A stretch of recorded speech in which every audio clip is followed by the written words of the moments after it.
Hello दोस्तों, कैसे हैं आप लोग? तो बढ़िया होगा। बहुत वेट करना पड़ रहा है, बहुत वेट करना पड़ रहा है। मुझे पता है, क्योंकि देखो थोड़ी सी समस्या है। अभी बीच में तबीयत भी ख़राब हो गई थी और भी सारी चीज़ें हैं। कुछ प्लान भी बना रहा था, क्योंकि बहुत जब भी कोई कमेंट आता है, एक ही दो कमेंट आते हैं, तो उस कमेंट में अक्सर बोला जाता है कि आपकी राइटिंग सही नहीं आ रही है। तो सॉल्यूशन तो नहीं मिला मुझे, क्योंकि मैं इंग्लिश से लिख रहा था। इंग्लिश की मेरी बेसिकली राइटिंग ख़राब है। अब मैंने सोचा हुआ है कि मैं प्योर हिंदी में पढ़ाऊँगा। हमारे इस लेक्चर के बाद, यानी कि जो डीपीएसपी एंड फंडामेंटल ड्यूटीज का लेक्चर है, इसमें मैं पीपीटी के माध्यम से पढ़ा रहा हूँ, क्योंकि राइटिंग की प्रॉब्लम है। आफ्टर डेट मैं जो लेक्चर पढ़ाऊंगा वो ऐसे पढ़ाऊंगा, आप ऐसे देख सकते हैं इसको। जो हमारा नेक्स्ट लेक्चर होगा वो इस माध्यम से होगा, इस तरीके से पढ़ाया जाएगा। एक बोर्ड होगा पीछे, जो कि ब्लैक होगा। इसके बाद बाकी सारी चीज़ें हैं जो एक मैं प्रैक्टिकल वे में लिखता जाऊंगा तुरंत का तुरंत, और आप उसके माध्यम से नोट्स बना सकते हैं। सो आपके दिमाग में उठ रहा होगा, जो बाकी जो पहले के लेक्चर हो गए हैं उनका क्या, उनको कैसे हम हिंदी मीडियम में कन्वर्ट करेंगे। सो उसके लिए मेरे पास एक सॉल्यूशन है। सॉल्यूशन ये है कि जब मैं वन शॉट लेक्चर बनाऊंगा या सारी वीडियोज का एक कंपाइलेशन करूंगा रिकॉर्ड, उससे पहले वो जो 3-4 लेक्चर रिकॉर्ड हो गए हैं, 5 लेक्चर, उनका भी मैं कंपाइलेशन साथ में कर दूंगा। तो आपका सॉल्यूशन हो चुका होगा। देखो मेरा प्लान ये है कि मैं धीरे धीरे सारे लेक्चर्स कंप्लीट कर लूँ, और धीरे धीरे ही मैं सारे लेक्चर बना के, जब मैं नवंबर दिसंबर में बनाऊंगा दोबारा से सारे लेक्चर, तो एक कंप्लीट बैच आपको रेगुलर वे में मिलेगा सितंबर अक्टूबर के बाद से। तो आपके जो भी एग्जाम होंगे नेक्स्ट ईयर के लिए, यानी कि सीजीएल मेंस और सीएचएसएल मेंस के बाद, वो आपको कंप्लीटली मिलेंगे। तो सीजीएल प्री के बाद से हम एक नया बैच भी लॉन्च करेंगे जल्द से जल्द। तो अभी हम स्टार्ट करते हैं अपने इस लेक्चर को। तो लेक्चर है directive principle of the state policy, यानी कि नीति निषेध तत्व एंड फंडामेंटल ड्यूटीज। सो हमारे नीति निषेध तत्व में हमको क्या क्या पढ़ना है अभी। बेसिकली अभी हम यहाँ 36 से लेकर 51 आर्टिकल के बारे में पढ़ेंगे, और फंडामेंटल ड्यूटीज जो कि 51A में है, उसको हम पढ़ेंगे। इसके इंट्रोडक्शन को जान लेते हैं। तो जो टीपीएसपी है, ये बेसिकली आयरिश कॉन्स्टिट्यूशन से लिया गया है। कहाँ से? आयरिश कॉन्स्टिट्यूशन से लिया गया है, यानी कि आयरलैंड के कॉन्स्टिट्यूशन से लिया गया है। इसके अलावा आयरिश कॉन्स्टिट्यूशन से लिया गया है। देखो मैं फुल फॉर्म नहीं लिखूंगा सारा अच्छा। और यहाँ पे जो आयरिश कॉन्स्टिट्यूशन है, ये इसने कहाँ से कॉपी किया हुआ था? तो ये स्पेन के कॉन्स्टिट्यूशन से किया हुआ था। कहाँ से? स्पेन के कॉन्स्टिट्यूशन से इसने कॉपी किया हुआ था। कई बार क्वेश्चन आता है कि जैसे डॉक्टर अंबेडकर हैं, ग्रीनवेल ऑस्टिन हैं, इन्होंने इसके बारे में क्या कुछ कहा था। सो जैसे डॉक्टर अंबेडकर हैं, डॉक्टर अंबेडकर, तो डॉक्टर अंबेडकर ने बोला है कि जो ये हैं एक प्रकार के नोवेल फीचर्स हैं, नोवेल फीचर्स हैं, नोवेल फीचर्स हैं। वहीं जो ग्रैनविले ऑस्टिन है, उन्होंने बोला, कौन? ग्रैनविले ऑस्टिन। अलग अलग शिकायतें थी दोस्तों की, तो मैंने उन शिकायतों को कंप्लीट करने के लिए मैंने बोला कि हम हाँ हिंदी मीडियम में बनाएंगे, कोई इशू नहीं है। थोड़ी सा ही समस्या लगेगी, वो मैं जल्दी ही कंप्लीट कर लूंगा, ठीक है। सो ग्रैंड वाला अस्टन है जो, उसने बोला इसको संविधान की मूल आत्मा। मेरी हिंदी में राइटिंग अच्छी आती है, संविधान की मूल आत्मा।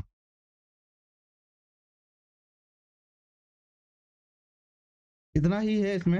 इसके अलावा अगर आप फीचर्स देखेंगे, जो डीपीएसपी के फीचर्स हैं, तो इनका काम बेसिकली क्या है? पहला काम जो है इनका, वो ये डिनोट करना है, ये बताना है कि जब भी कोई भी पॉलिसी बन रही होगी, पॉलिसी बन रही होगी, सरकार अगर कोई पॉलिसी बना रही है, तो इन जो डीपीएसपी है इनको ध्यान में रखकर बनाएगी। डीपीएसपी को ध्यान में रखकर ही पॉलिसी बनाएगी, उसको फॉर्मेट करेगी। जब कोई लॉ बनाएगी तो डीपीएसपी को ध्यान में रखकर बनाएगी सरकार, ठीक है। वहीं जो स्टेट्स हैं, और जो सरकार, मैंने बोला स्टेट, तो स्टेट कौन सा? आर्टिकल जो 36 में है, तो 36 में लिखा है कि जो पार्ट 3 में, पार्ट 3 यानी कि हमने जो अभी इससे पहले वाला लेक्चर लिया हुआ था फंडामेंटल ड्यूटीज वाला, तो फंडामेंटल ड्यूटीज वाले लेक्चर में, सॉरी फंडामेंटल राइट्स वाले लेक्चर में, हमने ये पढ़ा हुआ था कि यहाँ पर लेजिस्लेटिव एग्जीक्यूटिव काउंसिल्स के जो ऑर्गन्स है सेंट्रल स्टेट लेवल पे, या लोकल अथॉरिटीज हैं, ये सब एक स्टेट हैं। तो वही स्टेट जो है, वो जब भी कोई भी पॉलिसी बनाएगी, जिस प्रकार की फॉर्मेट बनाएगी, कोई भी लॉ बनाएगी, तो वो किसको ध्यान में रखेगी? स्टेट, वो डीपीएसपी को ध्यान में रखेगी। वहीं इस प्रकार से देखो एक और चीज़ है, जो हमें ये जो डीपीएसपी है क्या हमें डिनोट करते हैं? या डिनोट करते हैं कि जो सरकार है, जो स्टेट है, वो इस्टेब्लिश करेगा। किसको इस्टेब्लिश करना वाला है? वो वो स्टेब्लिश करने वाला है इकोनॉमिक एंड सोशल डेमोक्रेसी को, सोशल डेमोक्रेसी को।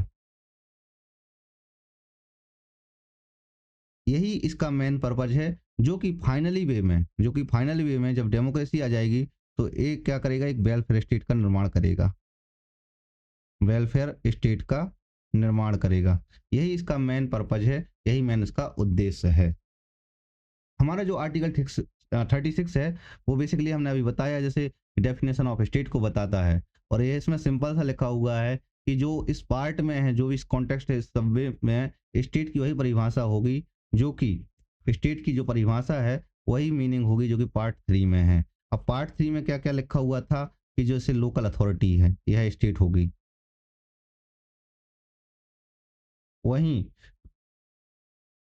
जो हमारी जो पार्लियामेंट है वो एक स्टेट का रूप होगी, पार्लियामेंट हो गई।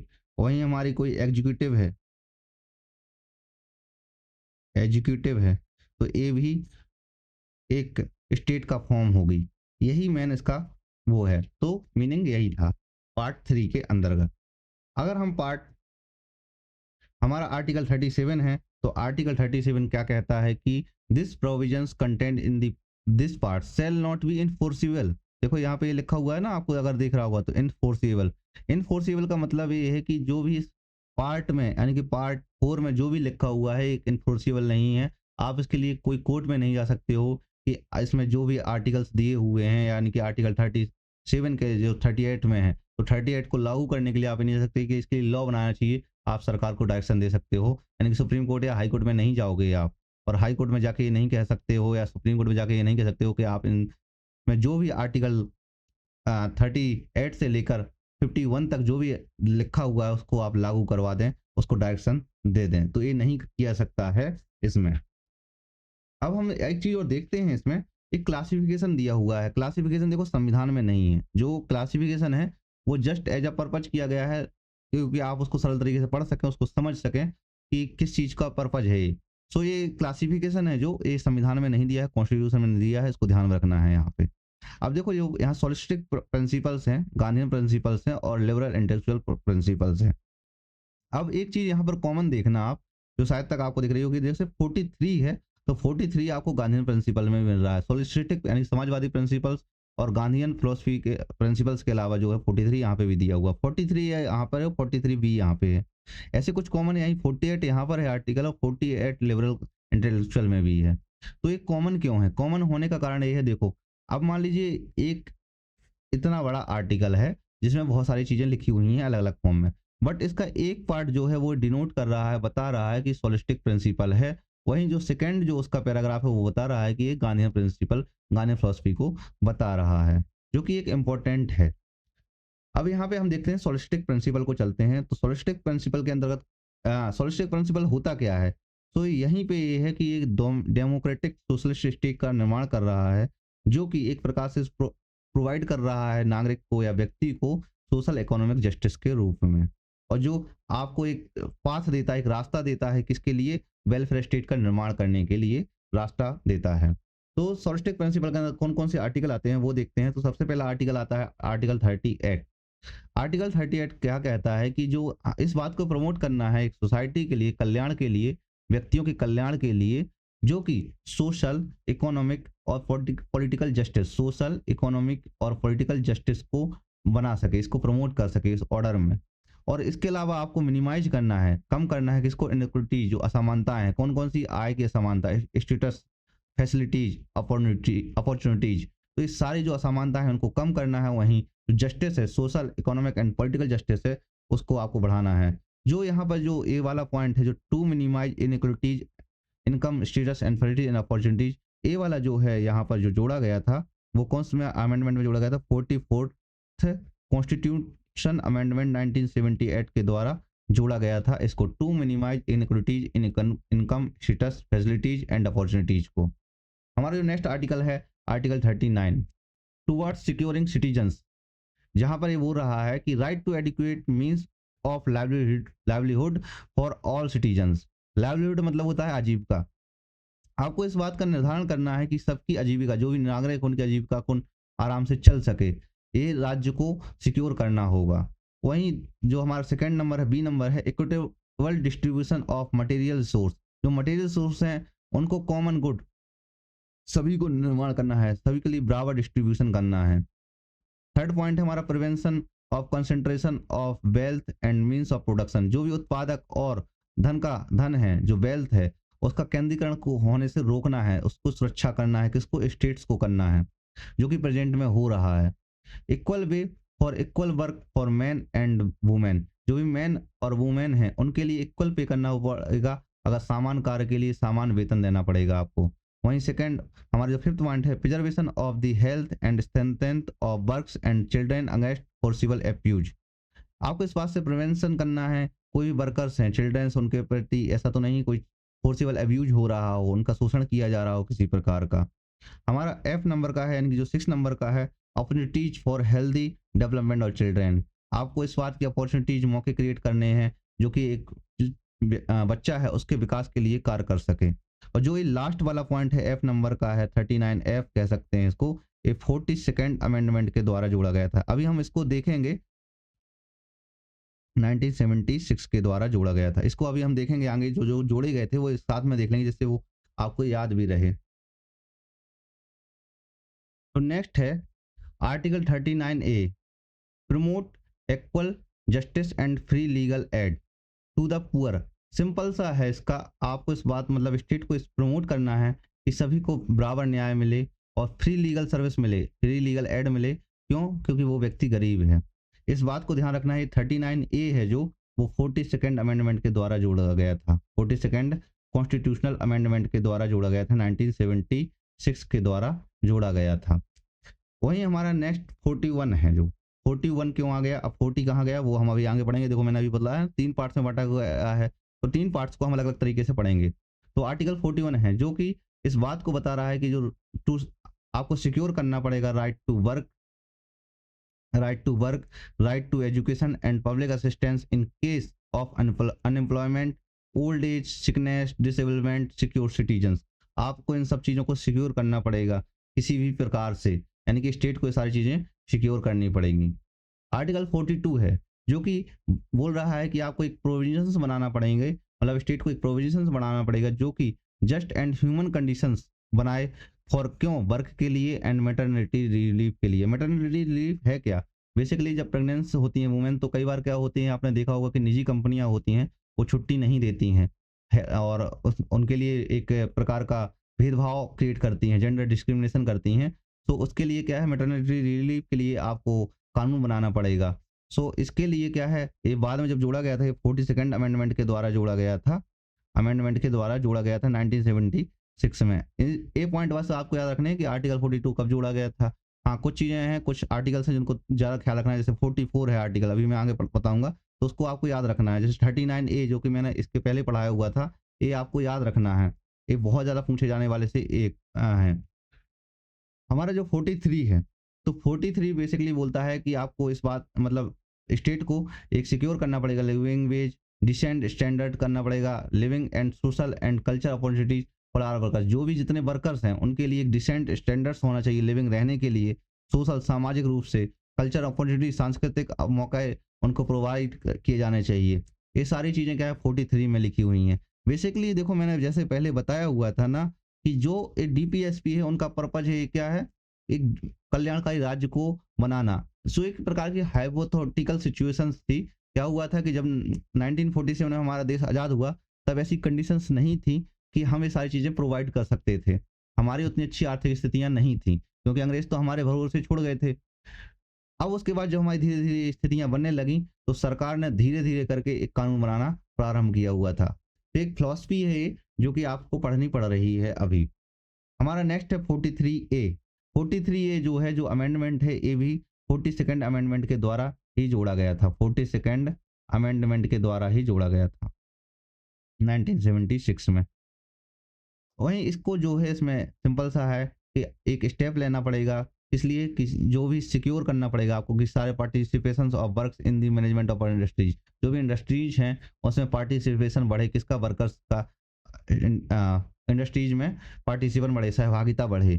तो ये 43A में लिखा हुआ है। एक प्रकार से समाजवाद की ओर जा रहे थे हम, जो मिश्रित इकोनॉमी कहलाती है हमारी। आर्टिकल 47 जिसका काम ही है, इसमें लिखा हुआ है देखो, to raise the level of nutrition, आपको बढ़ाने हैं क्या, न्यूट्रिशंस बढ़ाने हैं, and the standards of living of the people and to improve public health, जिससे कि लोग बेहतर तरीके से रह सकें, नागरिक लोग अच्छी तरीके से रह सकें, और साथ में उनकी पब्लिक यानी सार्वजनिक जो स्वास्थ्य है उसमें का इम्प्रूवेशन हो सके, उनका इम्प्रूव हो सके।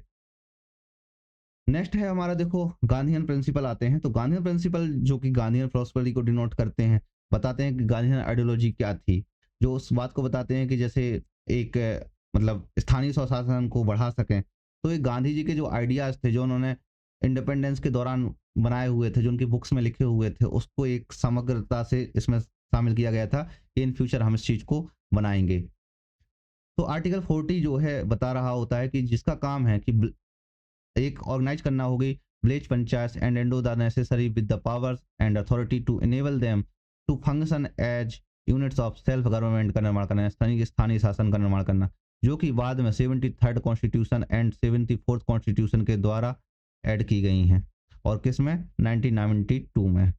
तो इस चीज को लागू कर दिया गया है आर्टिकल 40 को।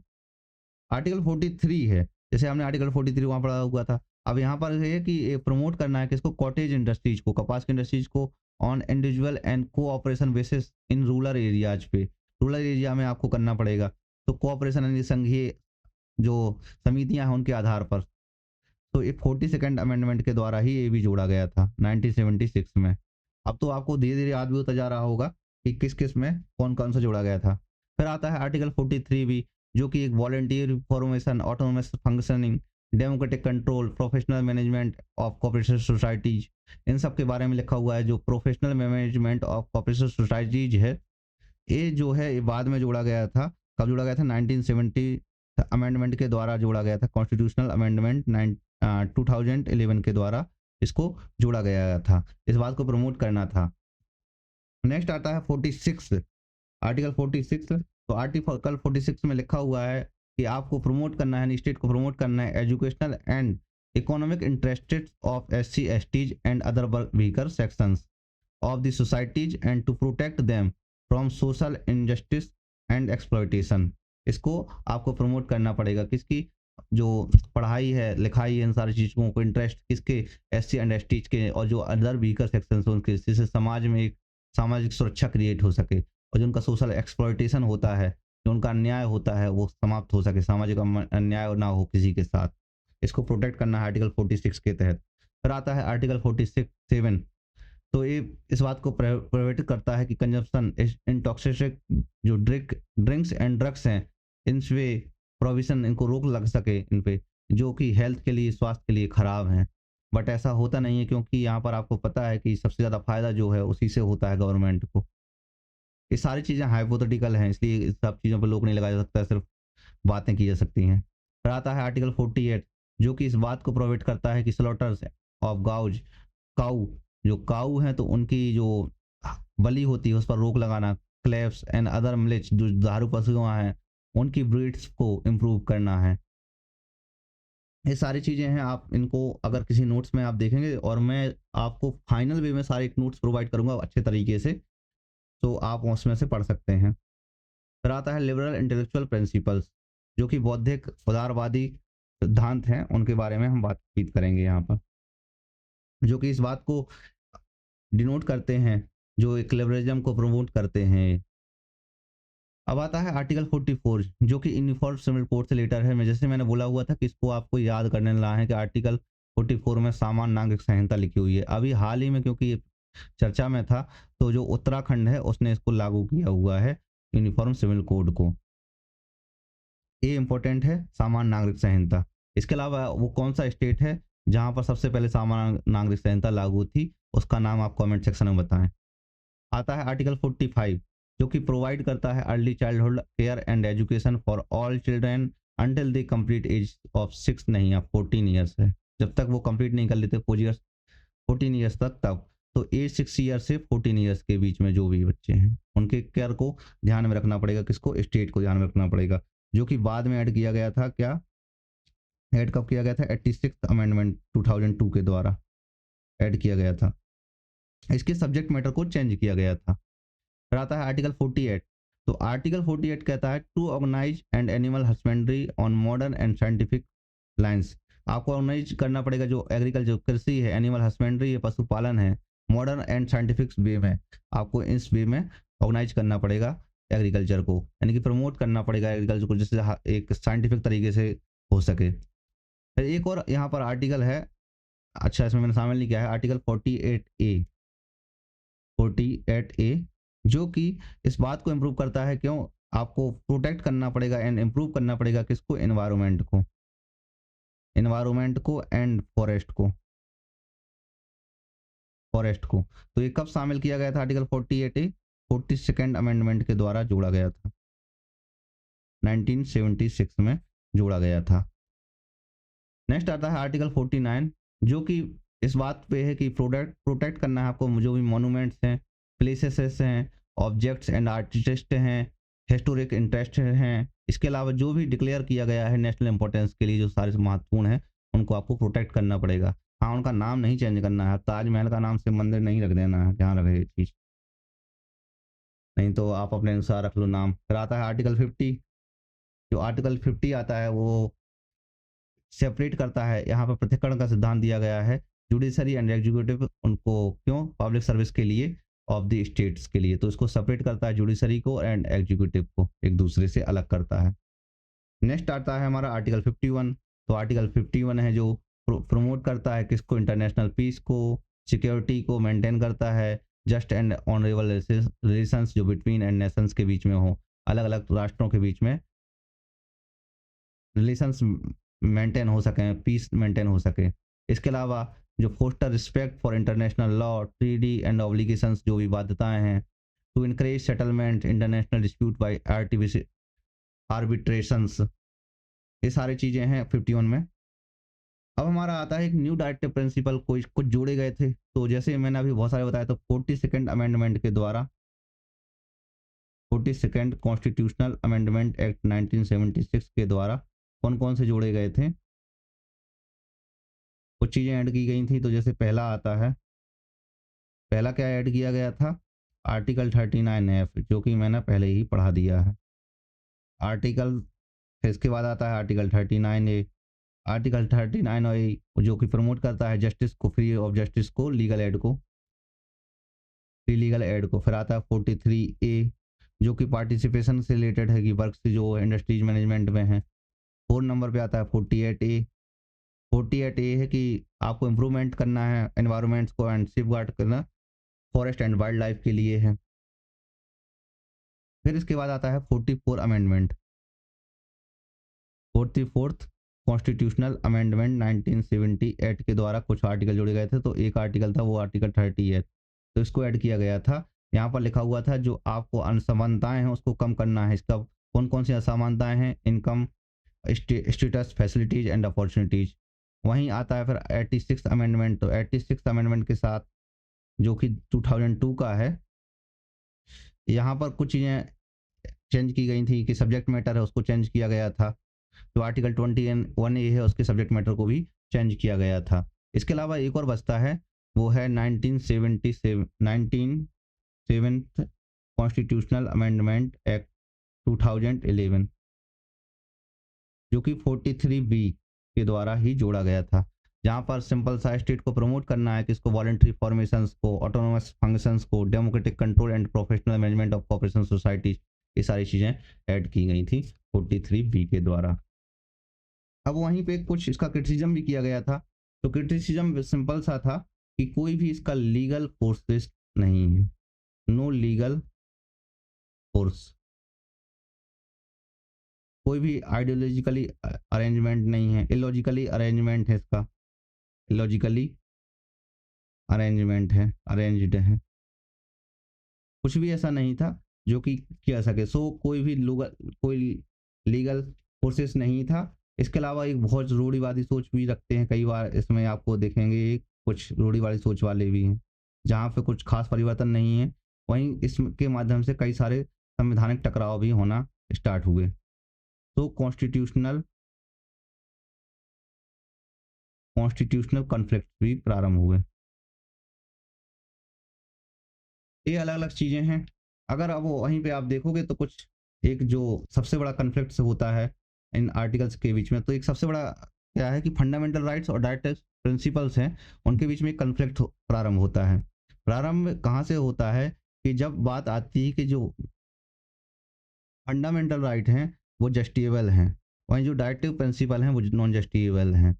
तो एक सबसे बड़ा क्वेश्चन उठता है आर्टिकल 37 में, जहाँ पर ये बात कही गई कि आप जब एक मोरल ऑब्लिगेशन है, बाध्यता है कि आपको इनको लागू करना है टीपीएसपी को। टीपीएसपी को जब लागू करना है तो वहाँ पर क्या हो, कई सारे कन्फ्लिक्ट प्रारंभ होते हैं।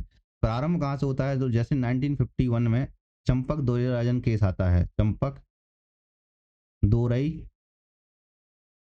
राजन केस आता है 1951 में, केस 1951 में, जिसमें कहा गया था कि सुप्रीम कोर्ट ने रूल किया है कि जो फंडामेंटल राइट्स हैं और डायरेक्टिव प्रिंसिपल हैं, अगर कहीं इनके बीच में कोई संघर्ष हो रहा है तो बेसिकली जो डायरेक्टिव प्रिंसिपल हैं, डीपीएसपी हैं, वो फंडामेंटल राइट्स के नीचे आएंगे, फंडामेंटल राइट्स से नीचे आएंगे, यानी कि सिंपल सा है, इनको ऊपर कर दिया डीपीएसपी के।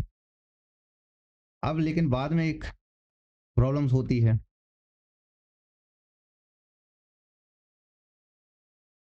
कि नहीं, ऐसा तो नहीं है।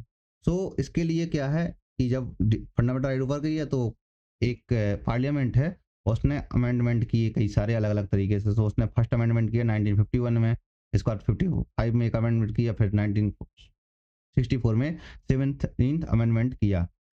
सब कुछ जो डायरेक्टिव प्रिंसिपल है उनको लागू किया। बट क्या किया 1967 में एक गोलकनाथ केस आता है। गोलकनाथ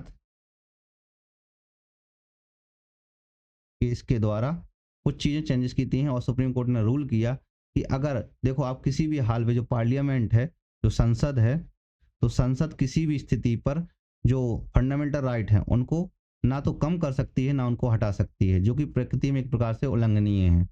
तो एक प्रकार से इसने क्या किया, फंडामेंटल राइट को ऊपर ला दिया और डीपीएसपी को फिर नीचे कर दिया। तो इसकी वजह से क्या है, कई सारी समस्याएं प्रारंभ हो गई। बाद में क्या है, पार्लियामेंट ने उस चीज को खत्म करने के लिए, इस गोरखनाथ केस को जो पावर है उसको समाप्त करने के लिए उसने 24th अमेंडमेंट एक्ट किया। 24th अमेंडमेंट एक्ट लाई 1971 में। इसके द्वारा उसने डिक्लेयर किया कि पार्लियामेंट है उसके पास बहुत सारी पावर है कि वो जो फंडामेंटल राइट्स है उसमें कुछ भी चेंजेस कर सकती है as a constitutional amendment act के द्वारा। वहीं फिर नेक्स्ट जो आता है 25 अमेंडमेंट एक्ट आता है 1971 में, जिसमें उसने कहा कि कोई भी ऐसा आर्टिकल नहीं है, जो भी आर्टिकल हैं, अगर आपको कोई भी चेंजेस करने हैं आर्टिकल 31 सी में, सो इस सबसे ऊपर है आर्टिकल 14 और 19 और 31। अगर 31 बी 39 बी और सी को अगर लागू करना है एज अ ग्राउंड पे, तो आर्टिकल 14 और 19 और 31 ये बाध्य नहीं होंगे। उसने 31 सी में ये चीज़ ऐड की, कहाँ पर ऐड की, इंसर्ट की हुई थी। वहीं बाद में एक और चीज़ लॉ की उसने इसी में 25 में एक्ट के द्वारा क्या ऐड किया कि कोई भी ऐसा लॉ अगर लाया जाता है पार्लियामेंट के द्वारा, तो जो न्यायालय है वो कोई भी उस पर जांच नहीं कर सकती, कोई भी क्वेश्चंस नहीं किया जा सकता है। तो सुप्रीम कोर्ट ने केशवानंद भारती केस में प्रावधान किया, और केशवानंद भारती केस में एक प्रावधान किया और इसमें से 1973 में प्रावधान किया, और इसमें से जो 31 सी में इसने कुछ दो पार्ट इंसर्ट किए होते, पहला और दूसरा। तो जो दूसरा पार्ट है इसको न्यायिक समीक्षा के तौर पर, न्यायिक समीक्षा जो है वो एक बेसिक स्ट्रक्चर का पार्ट है, इसलिए यह जो लॉ है इसको हटा दिया, इसको अनकॉन्स्टिट्यूशनल कर दिया गया। वही 31 सी के अंतर्गत जो 1 वाला पार्ट था उसको बना रहा, उसको वैधता ठहरा दी। इतना ही था। फिर आता है मिनरल्स केस, जहाँ पर भी सुप्रीम कोर्ट ने बोला कि हाँ ऐसा हो सकता है, एक जो डीपीएसपी हैं और फंडामेंटल राइट्स हैं एक दूसरे के बैलेंस्ड अप्रोच अपनानी चाहिए। और जिसका सिंपल सी अभी प्रेजेंट में सिचुएशन ये है कि फंडामेंटल राइट्स को किसी भी प्रकार से संवैधानिक संशोधन किया सकता है, बट बेसिक स्ट्रक्चर के पार्ट को नहीं किया सकता है। वहीं अब हमारा नेक्स्ट आता है कि कुछ आउटसाइडर हैं जो डीपीएसपी हैं, कुछ अलग से जुड़े हुए हैं, तो यहाँ पर सिर्फ आर्टिकल आप जान लो जो कि इंपॉर्टेंट है, कई बार पूछे जा सकते हैं आर्टिकल के तौर पे, बहुत सारा कुछ उसका पूछा नहीं जाता है। तो आर्टिकल 335 में जो कि पार्ट 16 में है, वहीं हमारे जो दूसरे नंबर पे है वो आता है पार्ट 17 में। पार्ट 17 में, पार्ट 17 के अंदर कौन सा है, आर्टिकल 350 ए। 350 ए में जो कि मदर टंग को लेकर, मातृभाषा को लेकर इंस्ट्रक्शंस दिए हुए हैं। वहीं जो थर्ड नंबर पे है, तो थर्ड नंबर पे एक और चीज दी हुई है, डेवलपमेंट ऑफ हिंदी लैंग्वेज के लिए, आर्टिकल 351 ए में। 351 ए में development of the Hindi language, Hindi language, ये सारी चीज़ें हैं। देखो अभी राइटिंग नहीं आई है सही, मुझे पता है, मुझे सब पता है कि राइटिंग सही नहीं है, लेक्चर देखने में मज़ा भी नहीं आया होगा, बोरियत भी हुई होगी, कोई बात नहीं, नेक्स्ट लेक्चर से हम सारी चीज़ें सुधार लेंगे, ठीक कर लेंगे। फिर आता है फंडामेंटल ड्यूटीज। तो यहाँ पर थोड़ी सी चीज़ें आपको बेसिकली समझना पड़ेगा। जो फंडामेंटल ड्यूटीज है ये मूल संविधान का पार्ट नहीं थी। ये जो फंडामेंटल ड्यूटीज हैं ये आपको यूएसएसआर के कॉन्स्टिट्यूशन से लिया गया था। कहाँ से, यूएसएसआर के कॉन्स्टिट्यूशन से लिया गया था। और जो एकमात्र ऐसी डेमोक्रेटिक कंट्रीज है जहाँ पर ये फंडामेंटल ड्यूटीज शामिल किए गए हैं वो है जापानी कॉन्स्टिट्यूशन पे। अब जो फंडामेंटल ड्यूटीज हैं ये किस समिति के आधार पर, सिफारिश के आधार पर शामिल किए गए थे, तो स्वर्ण सिंह कमेटी के आधार पर शामिल किए गए थे। स्वर्ण सिंह समिति की सिफारिश के आधार पर ये किए गए थे। तो 1976 में जो कांग्रेस पार्टी थी, तो कांग्रेस पार्टी ने सरदार स्वर्ण सिंह समिति एक स्थापित की और उससे बोला कि आप इस बात को रिकमेंडेड कीजिए कि कौन कौन से फंडामेंटल ड्यूटीज शामिल करने पड़ेंगे। क्या फंडामेंटल ड्यूटीज, ऐसा तो नहीं है कि हमें एक सेपरेट चैप्टर शामिल करना चाहिए या नहीं शामिल करना चाहिए। आफ्टर डेट इन्होंने कुछ सिफारिश की, रिकमेंडेड की, तो एक 42nd अमेंडमेंट एक्ट लाया गया, 42nd कॉन्स्टिट्यूशनल अमेंडमेंट एक्ट 1976 लाया गया। इसके माध्यम से एक न्यू पार्ट इंसर्ट किया गया, पार्ट 4A, पार्ट 4A। इसके माध्यम से एक और आर्टिकल जोड़ा गया 51A। जब इस आर्टिकल को जोड़ा गया तो यहाँ पर कितने, कुल 10 फंडामेंटल ड्यूटीज ऐड किए गए। कितने, कुछ 10। बाद में एक और 86 कॉन्स्टिट्यूशनल अमेंडमेंट 2002 के द्वारा ऐड किया गया, तो प्रेजेंट में टोटल कितने हैं, 11 हैं। कितने सारे हैं ये आर्टिकल। अब ये रिकमेंडेशन नहीं पढ़नी है, हम डायरेक्टली देख लेते हैं कौन कौन सी फंडामेंटल ड्यूटीज हैं। इंडियन कॉन्स्टिट्यूशन के अंतर्गत to provide opportunity and educations, इसके अलावा to strive towards excellence, to safe the public property, आपको पब्लिक प्रॉपर्टी को सेफ रखना है, to develop scientific tempers and humanism, आपको डेवलप करना है, साइंटिफिक नेचर होना चाहिए, ऐसा नहीं है कि फालतू का आप व्हाट्सएप यूनिवर्सिटी से कुछ चीज़ें पढ़ के विश्वास कर ले रहे हो। To protect the natural environment, आपको प्रोटेक्ट करना है नेचुरल एनवायरनमेंट को। To value preserve and rich heritage, आपको जो भी हमारा पुरानी सांस्कृतिक परंपराएं हैं उनको प्रिजर्व करना है, रिच हेरिटेज है जो उसको प्रोवाइड करना है। आपको promote harmony and spirit of brotherhood, to defend the country, to protect uphold the sovereignty and unity and integrity, to cherish fellow the national ideas. इसके अलावा avoid by the constitution respect national flag and anthem, आपको इन सारी चीज़ों को पालन करना पड़ेगा। सारे जो 11 के 11 दिए हुए हैं, यही हमारी फंडामेंटल ड्यूटीज हैं। हमारा आता है next, features of the fundamental duties. Features क्या है, आपकी एक प्रकार से मोरल ड्यूटीज तय करते हैं। क्या करते हैं, मोरल ड्यूटीज तय करते हैं, मोरल ड्यूटीज तय करते हैं। वहीं हमारा जो सेकंड नंबर पे आता है, कुछ वैल्यूज बताते हैं हमें, कुछ नैतिक बाध्यताएं हैं हमारी। अगर अदर शब्दों में कहा जाए तो ये इसेंशियली किए गए हैं जो कि किसी के वे ऑफ अहेड है कि आप अच्छी लाइफ को जी सकें। इसके अलावा आप जो फंडामेंटल ड्यूटीज हैं ये सिर्फ और सिर्फ भारतीय नागरिकों के लिए हैं। किसके लिए, नागरिकों के लिए, जो पीपल्स रह रहे हैं भारत में रह रहे हैं, तो भाई वो सफाई भी रखें। हाँ यहाँ पे और एक साथ में एक नॉन जस्टिसेबल हैं, नॉन जस्टिसेबल हैं, नॉन जस्टिसेबल हैं। यही हमारे features of the fundamental duties हैं। बहुत ज़्यादा नहीं था पढ़ने के लिए, फंडामेंटल ड्यूटीज में क्या ही पढ़ना इतना। अब इसके बाद क्रिटिसिज्म और फंडामेंटल तो वही नॉन जस्टिसेबल नहीं है। प्रॉब्लम तो पहले यही है। सेकेंड प्रॉब्लम, अगर इसके अलावा एक प्रॉब्लम देखी जाए तो इस जो भी है यहाँ पर ना कोई वोट शामिल की गई है कि आपको मस्ट तरीके से वोट देने जाना है, वोट देने के लिए शामिल नहीं किया गया। पेइंग टैक्स नहीं शामिल किया गया है कि आपकी ड्यूटी है कि आप टैक्स पे करें, हालांकि टैक्स तो बहुत सारा लेते हैं तो पे तो करना ही पड़ेगा। कोई फैमिली प्लानिंग के लिए नहीं, इसके अलावा बहुत सारे हैं जो इसमें शामिल नहीं किए गए हैं। एक प्रकार से इम्पोर्टेंट ड्यूटीज भी थी। इसके अलावा देखो जो पेइंग टैक्स थी तो स्वर्ण सिंह समिति के द्वारा सिफारिश भी की गई थी कि इसको शामिल किया जाए। इसके अलावा जैसे मैंने बताया नॉन जस्टिसेबल भी हैं, इसको जस्टिसेबल भी रखना चाहिए था कि यार इसको आपने वो फॉलो नहीं किया है। तो एक तो ये थे, तो ये सारी चीज़ें थी, क्रिटिसिज्म थी इसकी। कोई सिग्निफिकेंस, वर्मा कमेटी छोड़ो, ये सारी चीज़ें। सिग्निफिकेंस वही है जो अभी मैंने पढ़ाया हुआ है। वर्मा कमेटी की ऑब्जर्वेशन कुछ थी, इसको ध्यान से देख लीजिए आप। एक तो सबसे पहले यही ऑब्जर्वेशन थी कि जो यहाँ पे है नेशनल ऑनर एक्ट है, जैसे जो 1999, हाँ वर्मा कमेटी जो है इंपॉर्टेंट है, सॉरी मैं छोड़ रहा था इसको। देन ये 1999 में को रखा गया था ऑब्जर्वेशन को। एक कमेटी बनाई गई थी जो फंडामेंटल ड्यूटीज पे ऑब्जर्वेशन किया गया था। तो इसने बोला कि बहुत सारे ऐसे एक्ट हैं जिनको ऑलरेडी शामिल किया गया था, ऑलरेडी मेंशन किया गया था, जैसे the prevention of insult to national honour act 1971, जो कि एक प्रकार से पहले से ही शामिल किया गया था। इसके अलावा the protection of civil rights act, जो कि असमानता से रिलेटेड है, उसको भी शामिल किया गया था। इसके अलावा the unlawful activities act of 1967, इसको भी शामिल किया गया था।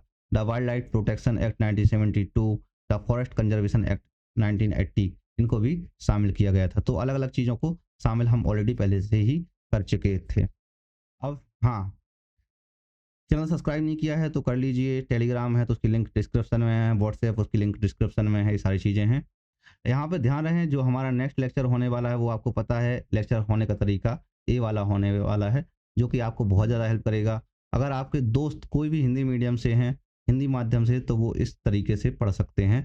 बहुत मज़ा आने वाला है हमारे नेक्स्ट लेक्चर से, क्योंकि ए वाले लेक्चर तक अभी तक मैं थोड़ी सा बोरिंग भी पढ़ा रहा था, मुझे पता था। थोड़ी सा राइटिंग भी हमारी ख़राब आ रही थी, आप नोट्स नहीं बना पा रहे थे, ये सारी आपकी समस्याएं थी। मैंने उस चीज़ को ध्यान रखने की कोशिश की और ट्राई किया हुआ है कि अब हम इस वाले लेक्चर से, जो अब नया लेक्चर होने वाला है हमारा नेक्स्ट लेक्चर, उसमें हम ये सारी चीज़ों को शामिल करेंगे। इसके बाद जो भी हमारे सारे लेक्चर होंगे वो सारे हिंदी में होंगे हमारे, चाहे वो हिस्ट्री का लेक्चर हो, पॉलिटी का लेक्चर हो, ज्योग्राफी का लेक्चर हो, चाहे वो किसी भी सब्जेक्ट का लेक्चर हो, वो सारे के सारे हिंदी में होंगे, प्रॉपर हिंदी में होंगे। आप उसके नोट्स बना सकेंगे और इन फ्यूचर हम जल्दी ही नोट्स भी आपको प्रोवाइड करना स्टार्ट करेंगे। जल्दी हमारा प्रिंट आ जाएंगे प्रिंट फॉर्म में, तो हम वो भी प्रोवाइड करने लगेंगे। थैंक यू, शुक्रिया, धन्यवाद।